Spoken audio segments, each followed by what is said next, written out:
দর্শক, আবারও অবৈধ অভিবাসী ইস্যু ঘিরে নতুন করে চাপে পড়েছে বাংলাদেশ। সরাসরি ঢাকাকে দ্রুত নাগরিকত্ব যাচাই সম্পূর্ণ করার আহ্বান জানিয়েছে ভারত। নয়াদিল্লির দাবি, তাদের কাছে তালিকাভুক্ত যেসব ব্যক্তি বাংলাদেশি হিসেবে সন্দেহভাজন, তাদের দ্রুত শনাক্ত করে ফেরত নিতে হবে। তবে বিশ্লেষকদের মতে, এটি শুধু অভিবাসন সংকট নয়, বরং বাংলাদেশের ওপর বাড়তি কূটনৈতিক চাপ তৈরিরও একটি কৌশল।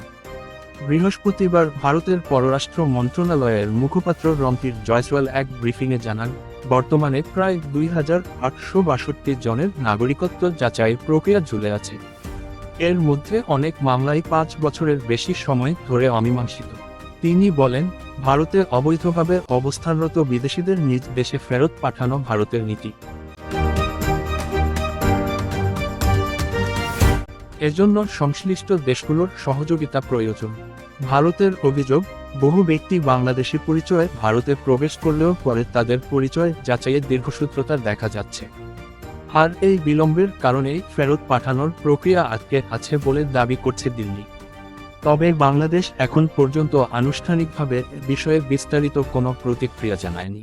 কূটনৈতিক মহলের অনেকে বলছেন, ভারত ও বাংলাদেশের সম্পর্ক বর্তমানে সংবেদনশীল এক পর্যায়ে রয়েছে।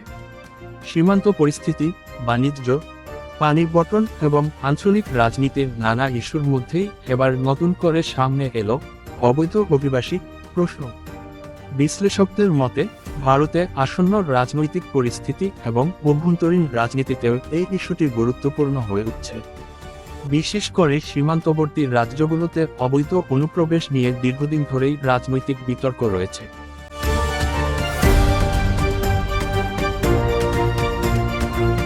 তাই বিষয়টিকে শুধু প্রশাসনিক সমস্যা হিসেবে দেখছেন না অনেকে। এদিকে মানবাধিকার কর্মীদের একাংশ বলছেন, নাগরিকত্ব যাচাইয়ের মতো স্পর্শকাতর বিষয়ে যথাযথ প্রমাণ ও আন্তর্জাতিক মানবাধিকার নীতিমালা অনুসরণ করা জরুরি।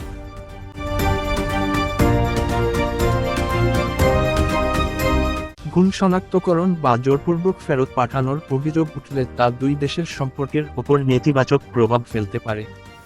সব মিলিয়ে অবৈধ অভিবাসী ইস্যু আবারও বাংলাদেশ ভারত সম্পর্কের আলোচনার কেন্দ্রে চলে এসেছে। এখন দেখার বিষয়, দুই দেশ কূটনৈতিক আলোচনার মাধ্যমে এই সংকট কতটা দ্রুত ও শান্তিপূর্ণভাবে সমাধান করতে পারে। আরও আপডেট জানতে চোখ রাখুন আমাদের পরবর্তী প্রতিবেদনে।